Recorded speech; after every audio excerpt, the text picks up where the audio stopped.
So I'll just dial it back a bit now and tell you a little bit about myself and my organisation and what we hope to achieve.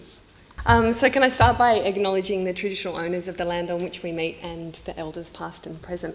I'd like to thank the Right to Food Coalition for hosting this inaugural event, which has just been so fascinating and amazing over the last 2 days and really inspiring to be here with other incredible organisations doing fantastic work. And I'd also like to thank the sponsors for making this possible, in particular Liverpool Council, who invited me to speak here today. I work for the Good Foundation, which many of you probably haven't heard of. We're a small not-for-profit organisation that was established with the support of the Good Guys. And our aim is to deliver health and nutrition programs within Australia. Our principal program is Jamie's Ministry of Food, which we deliver under licence with the support of Jamie Oliver. We started in Queensland. We opened our first centre in Ipswich shortly after the floods with the support of the Queensland State Government. So we deliver our program in Queensland as part of Healthier Happier. We have the permanent centre in Ipswich, and we also have a mobile kitchen that travels around the state, delivering our program in rural and regional communities. Similarly, in Victoria, we have a permanent centre in Geelong and also a mobile kitchen there. We deliver with the support of the Victorian State Government as part of their Healthy Together Victoria program.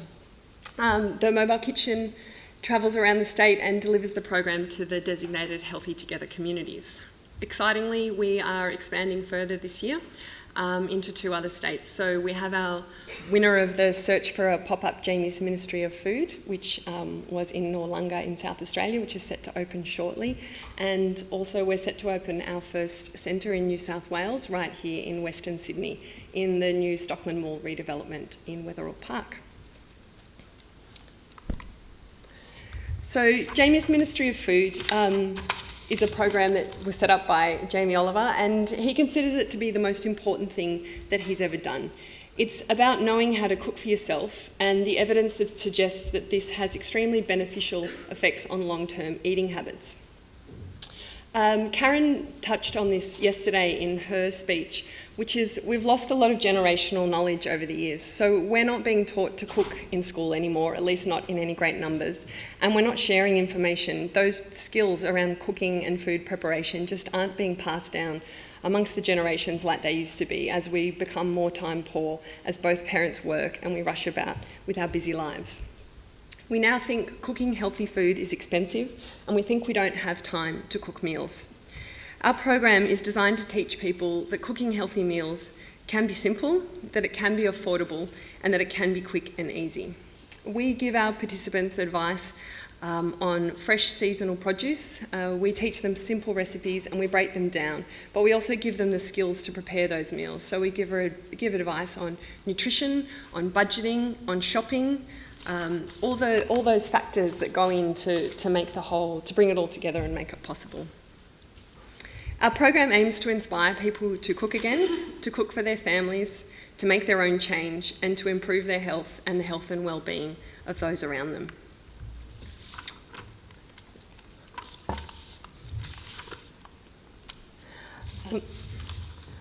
So why do we do this? Well, our aim, as I said, is to increase people's awareness about the importance of healthy eating and give them the skills to enable them to cook healthy meals.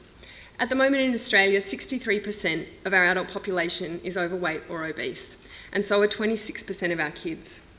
As I said, 92% of Australians aren't eating the recommended daily serves of vegetables, and almost half of us aren't eating the recommended daily serves of fruit.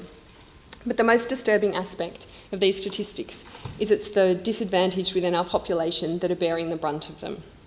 Poverty in the Western world no longer equates to starvation. It carries a very different burden of disease. And those who are vulnerable are struggling to access quality, affordable fresh food and don't know how to make use of it when it is provided. We are fortunate to have the power of Jamie underpinning our program. The love for Jamie in Australia is phenomenal, and it's this love and respect that assists us with our reach. I'll just read a quote now from one of our food trainers. She said, "It's amazing to work with the Ministry of Food and see the power of Jamie in practice. As a dietitian, I would meet with clients individually and give them advice about what to eat, but it's so difficult to get the message across. Here I have the opportunity to show 12 people what a balanced plate looks like and ask them to try new foods. And when they resist, you just say, go on, Jamie says it's great, give it a try. And they do try it, and then they realise they do like it. Having Jamie behind the program helps bring down people's barriers. And now, technology permitting, I'm going to play you a little video.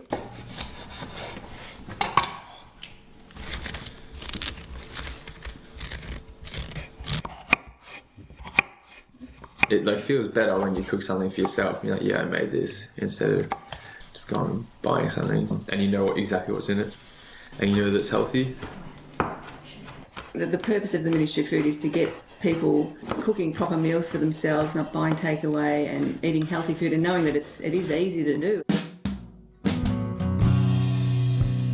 Joel was moving to Melbourne for uni, and I just thought it'd be a great opportunity for him to get some cooking skills that he could use when he was away from home, and I would just like him to eat healthily, so that's what was one of the reasons for doing the course. When if he moves away to Melbourne, I didn't want him buying, packets of junk and just, zap it in the microwave.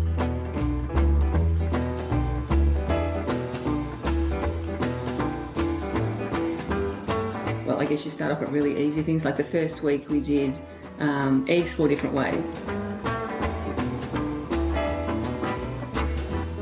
Shake it, baby. Shake it, baby. Shake it, baby. For me. When you take your dough home, don't be alarmed. You might think there's something sitting in the back seat of your car. It will only be your pizza dough growing there. Shake that thing. And about week 5, we learned how to make teriyaki salmon. It's a really impressive dish, but a really simple one. I didn't really think about it before the class about cooking fish for myself. I just wouldn't have done it ever. But you, nobody but you. Shake it, baby. It opens your eyes to how simple it can be, cook yourself, and then it's actually surprisingly easy to cook salmon. Shake it, baby. One time. It makes you more confident doing things like that with someone who's professional, and I think I got a lot out of it too for that reason. All the different skills that you can use on lots of different recipes, and as it goes on you do harder things. And one of the classes we did different knife skills, so there was what were they called? The claw. The claw. Shake that thing, baby. One time for your daddy. I love it. You're cooking with gas. Honey, you're working. You got the pots on and the gas up high.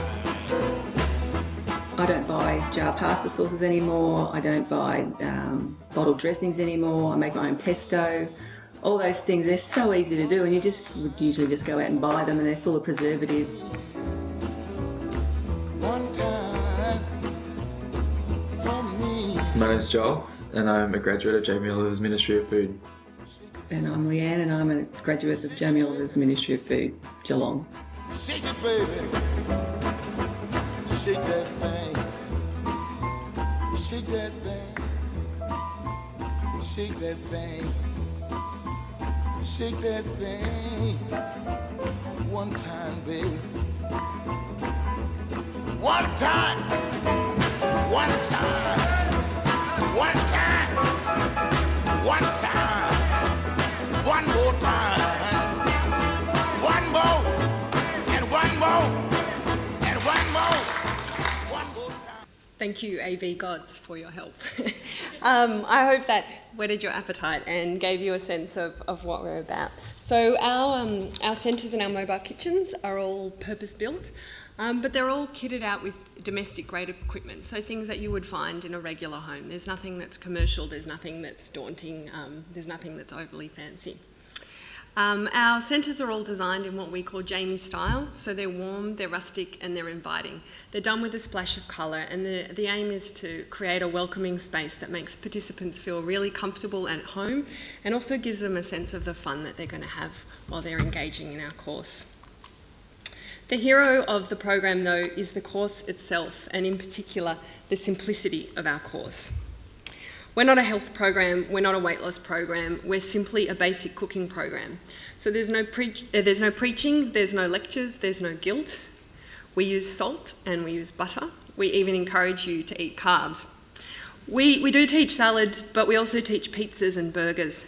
We keep it real because it is for people to cook again and people to sit down and eat their meals at a table, because we know it's these small changes that can lead to big changes in terms of health and wellbeing outcomes. Our program is typically a 5-week program, with the exception of Geelong and Ipswich, where we also have a 10-week program. And we start with the basics. So as Leanne told you in the video, we start with eggs. We literally teach you how to boil an egg. And then each week we build on the skills, working up to a final class, which is always a roast class, a full roast dinner with all the trimmings. All our classes are taught through demonstration.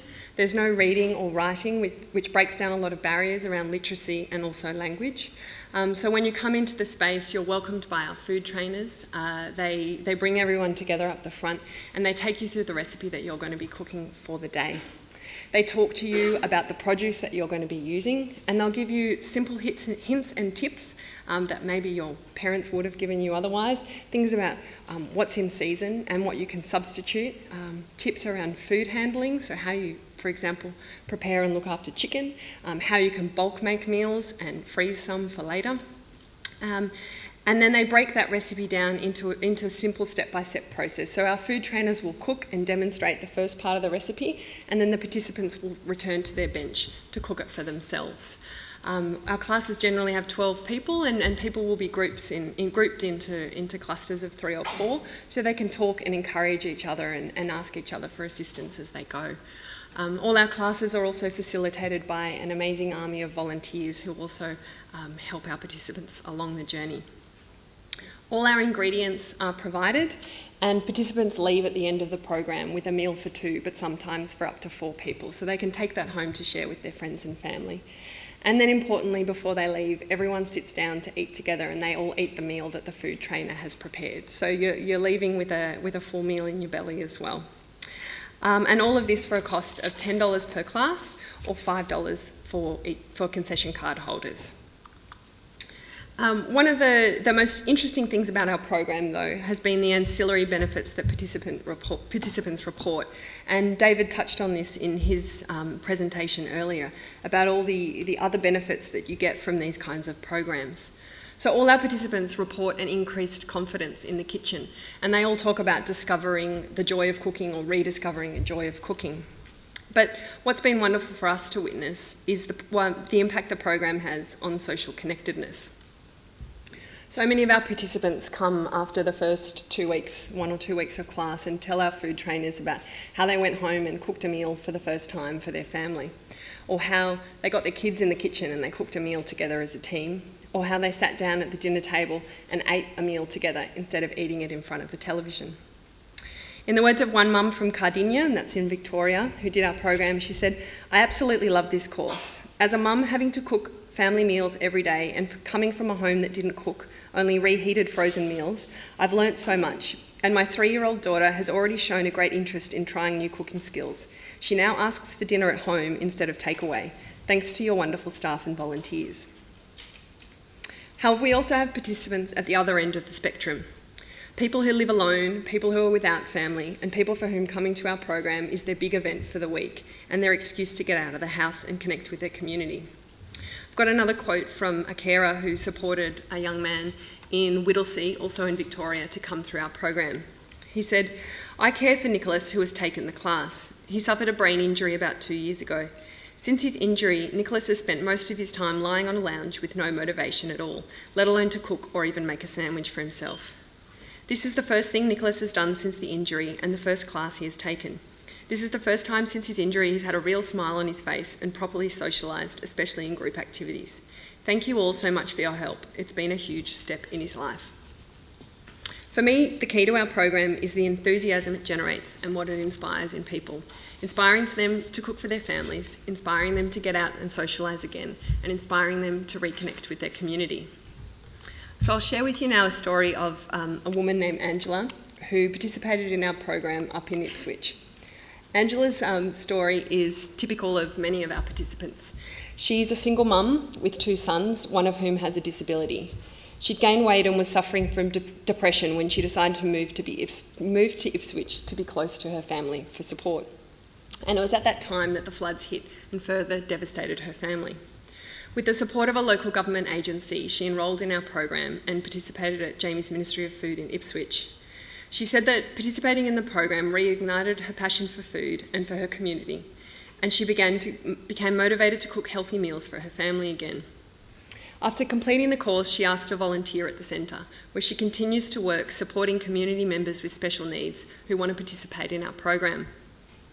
She's lost weight, she's physically active, and she's now an active member of her community. This story embodies the experience of so many of our participants and is also one of the fundamental reasons that Jamie's Ministry of Food was selected as a flagship program as part of Healthy Together Victoria. Jamie's name, his passion and his brand attracts people to the program. People who would otherwise be reticent to come and join a cooking class are willing to sign up, and as you heard before, they're willing to do things that they otherwise wouldn't, to try the coriander or to eat the eggplant. And it's while they're captive in our centres that we're able to open them up to new experiences and new possibilities. We work closely with the state government as part of a larger health and wellbeing program and network, and also with local councils in each region. And this enables us to link people, our participants, into existing networks and promote other health and wellbeing programs.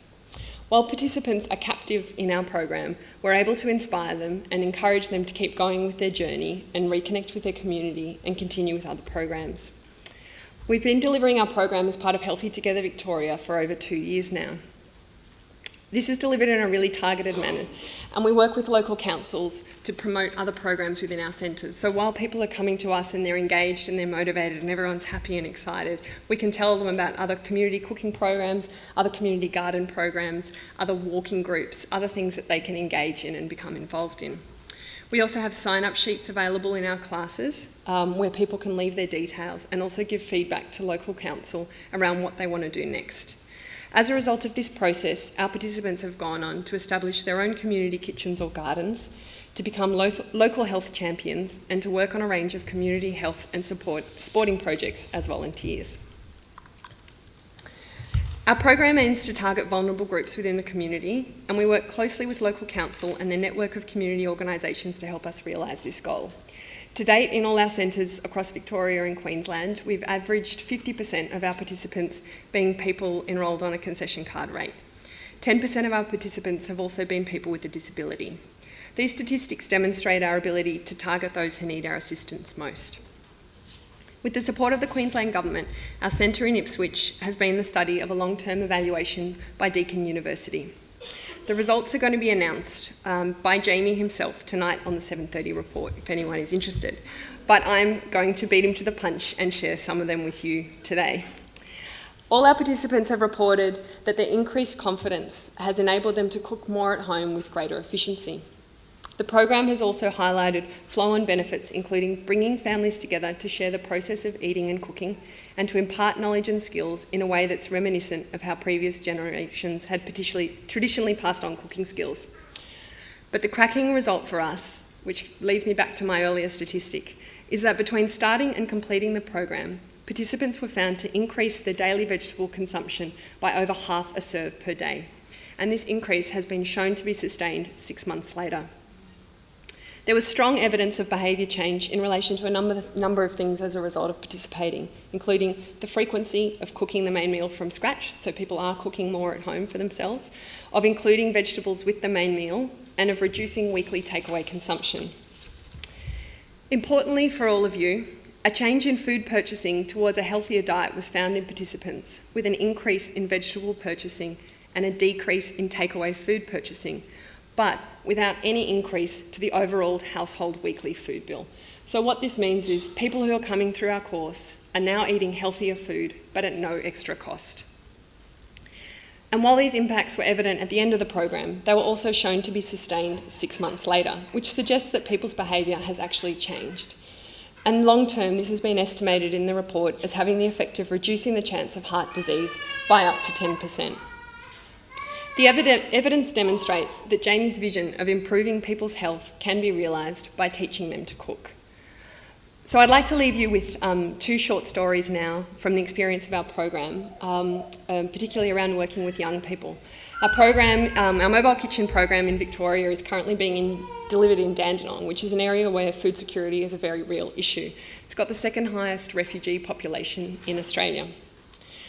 We have been working with a local youth service to deliver the program to teenagers who are at risk, so 16 to 18-year-olds. And the issue of food security came up with every single group that they sent through. All of the kids talked to our trainers about the lack of access to food, about the fact that their pantries were bare, about the fact that their parents didn't prepare a meal for them, about the fact that they ate whatever they could, whenever they could. All of the food trainers talked of their experience of working with these kids and the joy they got out of the class. When passing the mobile kitchen during the week, the kids would yell out to the trainers and say, "See you soon in class." Participation rates were strong. The kids loved the class, they loved the cooking, and they loved the eating. Our Geelong team had a similar experience with a group of at-risk young men who participated in the program, through a program set up by Victoria Police. Again, the group comprised mainly of young men aged 16 to 18, all of whom came from backgrounds of disadvantage, where access to food was irregular. None had ever cooked and none wanted to be there. Hamish, our food trainer, worked with the group over a 10-week period, and he said it was inspiring to work with them and to see the change. He said it was inspiring to see them work so hard, to watch them learn to cook, to watch them try new foods, and to watch them work as a team. He said in particular, two boys really stood out. They came to class every week without fail, and Hamish noticed that one of them had a real flair for cooking. So in week 3, he asked him if he'd ever considered being a chef. The boy brushed off the question. However, a few weeks later, he approached Hamish after class and asked what would be required. He's now looking into enrolling in an apprenticeship and starting off on a career in food. And I think this is an important link because often when we talk about food security, we think around the issue of access to food and being able to afford food. But it's important also to look to the future and think, what about these kids who don't grow up in houses where there is food, and these kids who aren't being taught to cook? If they do manage to break the cycle of poverty and they do get out there and they are earning money and they can afford to buy food, how are they going to know what to do with it? What are they going to do with their money? Are they going to buy takeaway food? Are they going to reach for the chips? How can we give them the skills so that they know how to look after themselves and feed themselves an important and nutritious meal? I feel privileged to work for an organisation that introduces others to the passion of food and cooking, not the fancy, the sous vide or the Thermomix. We introduce people to cooking as it should be. We take people back to the basics. We remind them of the importance of sitting down to enjoy a meal, of the importance of the communal, of cooking together, laughing together, eating together, and even cleaning up together. We encourage people to use fresh produce, to use what's available, to keep it simple and to keep it real. Because cooking doesn't have to be complicated, healthy cooking doesn't have to be expensive, and cooking for your family doesn't have to be time-consuming. Jamie's Ministry of Food works with individuals to give them the skills they need to cook healthy, affordable and nutritious meal. We're really excited to be coming to Western Sydney soon, and we hope to have the opportunity to work with all of you to ensure we can reach out and help people who need our help the most. Thank you.